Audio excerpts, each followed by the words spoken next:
बात कर लेते हैं। ब्यूरो चीफ इस्लाम आबाद खावर घुमन ने भी हमें ज्वाइन किया है। खावर, रेफरेंस तैयार हो रहा है, आपके पास क्या मालूमात हैं, कब तक ये दायर किया जा सकता है? देखिए जी, हुकूमत वक्त के पास ये इख्तियार है कि वो आर्टिकल 6 को इन्वोक कर सकते हैं। अगर अब जिस तरह हमारे रिपोर्टर बता रहे हैं कि इस तरह की बातचीत चल रही है और अब इस रेफरेंस के अंदर वो क्या इल्जामात लगाते हैं साबिका वज़ीर आज़म इमरान खान, मौजूदा सदर आरिफ अलवी साहब और मौजूदा जो इस वक्त गवर्नर पंजाब हैं चीमा साहब, उनके हवाले से अब जाहिर है मामला काफी गंभीर होता जा रहा है। खासतौर पर चीफ मिनिस्टर पंजाब की जो हलफ बर्दारी का मामला, उस हवाले से लाहौर हाई कोर्ट से एक से ज्यादा दफा वहां से जो है डायरेक्शन आ चुकी हुई हैं कि ओथ टेकिंग हो जाए, लेकिन जाहिर है उसके ऊपर जो गवर्नर है उनकी अपनी एक राय है। वो उन्होंने अपनी जो राय है वो प्रेसिडेंट पाकिस्तान के सामने रखी हुई है और उस हवाले से पिछले दिनों आपको याद होगा कि वजीर आजम शहबाज शरीफ साहब की मुलाकात भी हुई थी सदर पाकिस्तान के साथ। इतलात यही हमें मौसूल हुई थी कि उस मुलाकात के दौरान यही मामला ज़ेर बहस आए थे कि आइन और कानून के हिसाब से जो है ये सारे मामला आगे बढ़ें। आपको याद होगा कि जो गवर्नर पंजाब की तब्दीली के हवाले से भी एक असम्बली ऑलरेडी वफाकी हुकूमत की तरफ से मूव हुई है जो सदर पाकिस्तान के पास मौजूद है। ज़ाहिर है उनके पास कुछ इख्तियारात हैं। पहले वो 15 दिन के लिए उसको जो डिले कर सकते हैं, उसके बाद 10 दिन को 25 दिन का टोटल टाइम पीरियड बनता है। लेकिन ये आर्टिकल 6 का जो मामला है ये कोई इतना सादा मेरे ख्याल में और इतना आसान केस नहीं होगा। उसके लिए आपको वाजे जो है सबूत और वाजे शवाहिद पेश करना होंगे और ये जो साबिका और मौजूदा ओहदेदारान हैं आईनी पोजीशन जो इस वक्त होल्ड कर रहे हैं कि उन्होंने किन जो है मवाक़ों के ऊपर जो आइन की खिलाफ वर्जी की है जिसकी वजह से वो आर्टिकल 6 के ज़िम्मे में आते हैं और उनके खिलाफ ये कार्रवाई की जाए। और आर्टिकल 6 अगर फर्ज करें किसी के खिलाफ ये साबित हो जाए कि उन्होंने कोई गलत काम किया आइन के खिलाफ, तो उसकी तो काफ़ी सख्त सजा मौजूद है। अब देखते हैं कि जब रेफरेंस जिसकी खबर आ रही है कि तैयार हो रहा है, उस रेफरेंस के अंदर ये किस तरह का मवाद लगाते हैं, क्योंकि जहां तक ताल्लुक है चीफ मिनिस्टर पंजाब की खिलाफ बर्दारी का, तो उस हवाले से तो आपने देखा पंजाब के अंदर जिस तरीके से इलेक्शन हुआ उसके ऊपर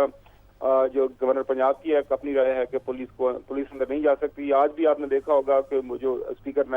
पंजाब असम्बली हैं चौधरी परवेज लाई साहब, उन्होंने भी एक जो बयान दिया जो हम देख रहे हैं कि वो इंट्रा कोर्ट अपील में भी चले गए हैं कि पुलिस का अंदर फ्लोर द हाउस जाना जो है वो एक गैर मामूली अमल था उस दिन जिस दिन इलेक्शन हुआ। लिहाजा उस पुलिस की मौजूदगी के अंदर ये इलेक्शन जो है वो लाफुल नहीं हुआ, ये एक आर्गूमेंट है उनकी तरफ से। लेकिन ये अगर रेफरेंस दायर करते हैं जिस हवाले से अभी खबर आ रही है कि और एक फैसला हुआ है, ये बहुत ही एक सीरियस मामला होगा। और इस हवाले से जब आप आर्टिकल 6 लगाते हैं तो जाहिर आपने अदालत को, सुप्रीम कोर्ट पाकिस्तान को, जिसके ऊपर आपने एक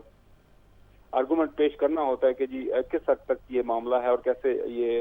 आर्टिकल 6 लगाना इन लोगों के ऊपर जायज बनता है। खबर, जिस तरह से आप ये कह रहे हैं कि ये मामला इतना सादा नहीं है आर्टिकल 6 का, इसके लिए बाकायदा शवाहिद पेश करना होंगे अदालत के अंदर, तो आप समझते हैं कि वो मवाद, वो शवाहिद जो तमाम तर दरकार हैं वो मौजूद हैं वफाकी हुकूमत के पास? जी देखें, खबर जो आ रही है कि उन्होंने एक रेफरेंस फाइल करने का जो फैसला किया है और रेफरेंस के अंदर यही सारे का सारा वो मवाद लगाएंगे। बज़ाहिर जो चीजें नजर आ रही हैं वो तो हम सबके सामने हैं, वो एक ही मामला के ऊपर सारे का सारा जो है वो इस वक्त बहस मुबासा हो रहा है। जो लड़ाई हो रही है जो साबिका हुकूमत या मौजूदा सदर जो हैं उनके और जो मौजूदा हुकूमत जो शहबाज शरीफ साहब है उनके दरमियान, वो मामला है इस वक्त पंजाब के अंदर जो मुंतखब वज़ीर आला है उनकी ओथ टेकिंग का। जाहिर है पीटीआई का उसके ऊपर ये आर्गूमेंट है और मौजूदा जो स्पीकर हैं उनका ये आर्गूमेंट है जो उसके अंदर उम्मीदवार भी थे चीफ मिनिस्टर के लिए कि वो सारे का सारा जो दौंस और धांधली के जरिए उस दिन इलेक्शन करवाया गया और ये उनके साथ ज्यादती हुई। उसके ऊपर जो गवर्नर हैं वो ये कह रहे हैं कि जी चूंकि ये इलेक्शन ठीक नहीं हुआ लिहाजा मैं अपने ओथ की खिलाफ वर्जी नहीं कर सकता, मैं ये ओथ नहीं लूंगा। उसके ऊपर ज़ाहिर है लाहौर हाई कोर्ट की जो हमने देखा कि फैसला आ चुका हुआ है, वो कह रहे हैं कि ओथ टेकिंग लेंगे। اب وہ کہہ رہے ہیں کہ جو گورنر یہ کہہ رہا ہے یا دوسری سائڈ یہ کہہ رہی ہے کہ تجویز ہے، کوئی فائنل ڈائریکشن نہیں ہے یا کوئی ایک سرٹن ٹائم ایلیمنٹ کے اندر آپ کو یہ کام کرنا نہیں ہے، ایک تجویز ہے۔ اس حوالے سے انہوں نے اپنی جو مزید رہنمائی کے لیے صدر پاکستان سے جو ہے گزارش کی ہوئی ہے۔ لہٰذا آپ دیکھتے ہیں کہ یہ آئندہ 24 گھنٹوں کے دوران یا آئندہ جو ہم دو تین دنوں کے دوران یہ معاملہ کس کروٹ بیٹھتا ہے، لیکن یہ کافی ٹھیک ہے، یہ اونٹ کس کروٹ بیٹھے گا معلوم ہو جائے گا۔ خاور گھمن، یاسر ملک ہمارے ساتھ موجود تھے، آپ دونوں کا شکریہ ادا کریں گے۔